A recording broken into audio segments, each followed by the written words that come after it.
Before I dive into what happened, here's a bit of background about me. I'm Kira. Let me tell you, nothing hurts more than betrayal by your own family. I wouldn't wish this experience on anyone. From a young age, my parents instilled in me the values of kindness and generosity. They were wonderful, compassionate people, so naturally, I grew up always ready to help others. Unfortunately, my willingness to help often led to me being taken advantage of, and I didn't take steps to stop it. That all changed with the biggest betrayal of my life, involving my husband, Archer, and my stepson, Seth. I met Archer at work. I was an excellent student in college and landed a great job after graduation. Yes, the job pays well, but I won't disclose how much. Archer worked at the same company, being the son of the owner, Josh, who was also my ultimate boss. Josh mentored me, frequently saying, "I can see that you are a great worker, Kira. That's one of the reasons I offered you the job years ago. You far exceeded my expectations." Thank you so much, Josh. Your guidance made all the difference. You remind me of my parents who died shortly before my graduation. I know, Kira. I'm so sorry you lost them so early. Sometimes I wish Archer were a bit more like you. He never really focused on the business. He just likes to boast about owning a company and having lots of money. I wish he'd become more responsible, especially for Seth's sake. Maybe you can help him mature. I'll try my best, Josh. Honestly, I was relieved to know you approved of our relationship. I feared you might reject me. You're good for him, Kira. That's what worries me. I hope he changes and becomes worthy of you. Josh never had a great relationship with his son, and after dating Archer, I saw why. While Archer was charming and loving towards me, he wasn't kind to everyone else. He had little respect for his father and a very casual relationship with Seth, who looked up to him more as a friend than a father. When I first met Archer, he was quite the womanizer, so I kept my distance. Seth was born from one of his flings, and his mother gave up her parental rights when Seth was 5. She wanted nothing to do with either of them. Archer often brought Seth to the office and left him with me. Seth and I bonded deeply, and eventually, Archer and I started dating and got married. Archer appreciated me and often said, "I'm so glad I found an amazing woman like you. Most women I dated were after my money, but you're different. You've spoiled me and even taken responsibility for Seth." Why wouldn't I, Archer? Seth is like my own son. I know I can't have kids, but I'm glad to have found a son in Seth. You two have given me a great family. I can't believe you've taken on all of Seth's expenses. Dad won't promote me, so I can't earn as much. I'm so happy you help us maintain our lifestyle. Seth gets everything he asks for, and it makes me so happy. Looking back, I should have seen the warning signs. Archer married me mainly because I was willing to take full financial responsibility for Seth. He didn't earn much from the company since he wasn't fit for a high position, and whatever he did earn went towards maintaining his posh lifestyle. He didn't want anyone to know he wasn't as wealthy as he appeared. My income allowed him to place all the responsibility for Seth on me while he enjoyed his lifestyle. Despite this, I was happy to care for Seth and Archer. Seth and I were close, and I never saw him as a stepson, but as my own. He adored and loved me, and that was enough for me. One day, when Seth was 13, he came to me with a heartfelt request. "Kira, I really want to call you Mom. Would you be okay with it? I've been thinking about it for a while now. You're the only mom I know. My own mom abandoned me, but you didn't." "What are you saying, Seth? I would be so happy for you to call me Mom. You are my son in every way. I have never thought of you as a stepson. You are my child. Of course you can call me Mom. I never thought I would deserve this title, so I never asked you to call me Mom. You are the only one who deserves this title. In fact, I was hoping you would like to adopt me. My mom terminated her rights long ago, so you can easily adopt me if you want. As much as I love Dad, you are doing everything for me anyway." "Oh my God, I would love to adopt you, Seth. You have no idea how long I've wanted this. I'll talk to Archer and start the process. You don't have to worry about anything." It turned out Archer already knew about Seth's wish. He was the one who suggested the adoption. I was elated that they thought I deserved to be Seth's mom, even legally. Little did I know, this was all a ploy to trap me and my money. Like the loving and trusting person I was, I went along with it. Seth, Archer, and I were living like a happy family. But as Seth grew older, his true colors became more evident. I was paying for his school, his car, his extracurricular activities, and even giving him an allowance. I didn't mind spending on him. while his father spent all his money on himself. I never cared about these things, but one day, my perfect world came crashing down. Josh passed away after battling cancer for 2 years. Surprisingly, he left the company to me, believing Archer was incapable of managing it. Seth and Archer received $3 million each. They seemed satisfied with their inheritance, unaware of a secret clause Josh had included in his will. He had suspicions about how Archer and Seth truly treated me, and he was right. I soon discovered that Archer was having an affair. He had been cheating on me with a friend for years. The worst part was that Seth supported the affair. The texts I found between them were shocking. I overheard their conversation one day. "I'm so glad you found someone worthy, Dad. Your girlfriend is such a fun woman. I really like her. You have so much fun together. She's nothing like Kira. Don't slip up, Seth. You need to keep calling her mom. I don't want Kira to suspect anything. She might cut us off financially if she does." "I know that, Dad. It's just hard for me to call a stranger mom. She's not my mom and never will be. I just don't want her to stop giving me money, so I keep pretending I like her. Your girlfriend is so much better.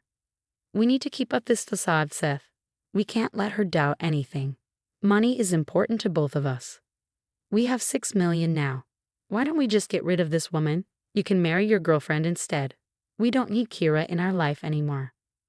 I've been thinking about it. Soon I will divorce her and marry my girlfriend. I'm just waiting for the money to be credited to my account." Hearing this, my world shattered. The people I had loved and cared for were plotting against me all along. Hearing that conversation absolutely crushed me. I never knew this was what my husband and son truly thought of me. I couldn't hold it in anymore. I needed revenge. I walked in with my head held high and a serious expression on my face. There was no way I would let them see how much their words had hurt me. Initially, they were a bit surprised to see me, unsure if I had heard their discussion. I decided to clear up their doubts. I said, "So, you're already planning to get rid of me, right? Well, I have some bad news for you. That $6 million you want, it won't be given to you straight away." Archer snapped. "What the hell do you mean? You'll need my signature for it. Do you think your father was stupid enough to trust you and Seth with money? This is my father's inheritance. Seth and I are entitled to it. All of it. We are his blood. You are no one. Ultimately, you're just my dad's wife. Why would Grandpa give you control over our inheritance? I guess you two have shown me my place today. Good to know that I am no one to you. All these years, I was just an ATM for you guys. It might sadden you to know that your grandpa granted you an inheritance only if I think you should get it.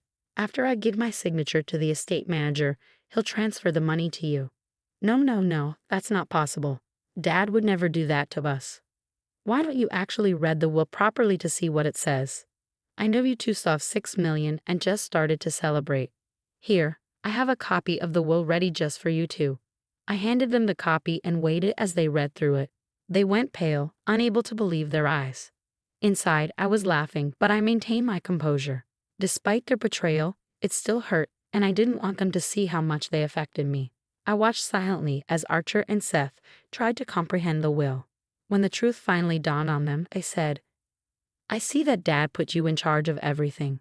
I guess it makes sense since you were so close to him. If you and Seth had even bothered to look after him, he wouldn't have done this." "We don't want to hear that, Kira. Just tell us when you will sign the documents. We need the money. We can't wait forever." "Now that I know what you two think of me, I'm not going to sign the documents. I won't give you two a penny. You don't deserve it." "You can't be serious. We deserve the money. You cannot prevent us from getting the money. This is our right." "I can do that. You do not have absolute rights over the inheritance. The will is very clear. However, if you still have doubts, you can talk to Josh's lawyer and find out. That will make things clear, won't it?" "Don't worry, we'll find out soon enough. I don't believe a word that comes out of your mouth. Once we get the money, Dad won't have to stay married to you anymore, and I don't have to call a stranger mom." Hearing that made my heart bleed. After years of loving Seth, he saw me as a mere stranger. I had stayed in a loveless marriage only because of Seth, whom I considered my son. His betrayal was the worst. I had no words left for them. I let them proceed with their plans. I didn't want to stay married to Archer or take care of Seth any longer. The next morning, I went about my day as usual. I went to the office and took over the work Josh had left behind. He trusted me with his business, and I intended to make him proud. But I hadn't forgotten what Archer and Seth were planning, so I made plans to teach him a lesson. I contacted 2 lawyers and prepared the necessary documents. Once Archer and Seth realized what they had done, I would present them with these documents. It was only a matter of time. It took a week for Archer and Seth to figure out that the will was rock solid. They absolutely needed my signature to get their part of the inheritance. So they changed their tune quickly. They waited for me at home before I could return from work. Once I walked in, they scrambled to apologize. Kira, Seth, and I were talking about what happened, and we think that we treated you unfairly. You are definitely one of us. We understand why Dad left you with such a huge responsibility. You are a good person. Yeah, we were being stupid. With Grandpa's death and everything, emotions were high. We may have done something we regret. Oh, so you 2 have finally understood that you can't get 6 million without me. Good to know. It doesn't take much for you to change your tune. You were misunderstanding us, Kira. We didn't mean any harm. We were being extremely immature. We are family, and we should forgive each other. Mom, why can't you just forget it and move on? It was a small mistake. I'm sure you don't want to see your husband and son suffer, right? So I am Mom again now, no more stranger. It's rich of you to call me family. I distinctly remember you 2 telling me that I am not family and merely a stranger. I guess a stranger can become family when they control your finances. Come on, Kira. Seth is a child. He made a mistake. Yes, I shouldn't have cheated on you, but it was a one-time thing. I ended things with her today. It will never happen again. Please forgive us. Let's move past this and start afresh. At that point, I knew it was time to reveal the decisions I had made. No matter what they said, I knew their behavior was fake. Archer had cheated on me for years, and Seth had supported him blindly. They showered me with fake love to maintain their lifestyle. The moment they thought they had lots of money, they planned to get rid of me. It hurt like hell, but I was done being taken advantage of. You know what? You are right, guys. We need to move past this and start afresh. Yes, I will be starting afresh, but without you 2. You can't be serious, Kara. We are married. Seth is our son. You can't abandon him. You cannot do this to us. I already have. You 2 betrayed me in the worst way possible. I was heartbroken to find out that you were cheating on me, Archer. What hurts worse is that Seth covered it up for you.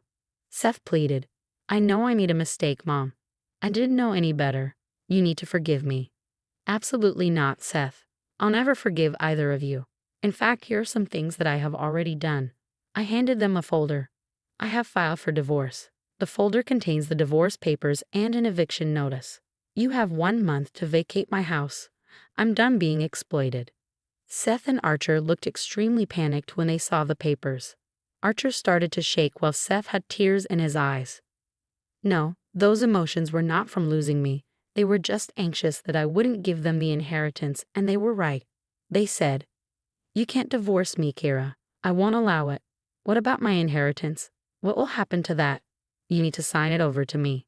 I'll never provide my signature on the inheritance papers. You 2 don't deserve mine or Josh's money. He knew exactly what kind of money grabbers you are. So he put that clause in his will. He was right about you 2. Now that I know your true faces, I'll never put my signatures on those papers. Mom, please don't do this. We need that money. You're going to abandon us. Dad doesn't work a good job, and neither do I. How will we get by without an inheritance? You're kicking us out, but we have no place to go. Seth and Archer started to beg me to give them the inheritance, but neither of them even tried to stop me from leaving. That was the final blow for me. I gave them a piece of my mind and left them crying in their living room. I won't go into the details of what I said. It was very strongly worded and came from the bottom of my heart. Even thinking of what they had done still hurts me, but I stayed strong and didn't sway with their tears. A month passed after that, and Seth and Archer were forced to leave the house. Archer did try to fight me on everything, from the divorce to the eviction, but with very little money in his name, he didn't have the funds to do much. Plus, his lawyers made it clear that he had no legal leg to stand on. Thankfully, I had proof of his cheating. I live in a state where cheating on a spouse stops the cheater from getting any alimony or assets, so Archer was left with nothing. Since Seth was already 18, I had no legal obligations to pay child support. Archer ultimately agreed to a mutual divorce. He knew that it was impossible for him to pay a lawyer for a long time. I mean, he did waste quite some money trying to get his inheritance without my signature. Seth begged me to stay in his life as his mother. Archer's mistress is apparently a minimum wage worker, which would make life very difficult for him. I know some people will not agree with me, but I want nothing to do with either of them anymore. Seth made it clear that I was just a money machine for him. I couldn't just forgive that. It's been a whole year since my divorce. Archer and Seth couldn't have their happy family after all.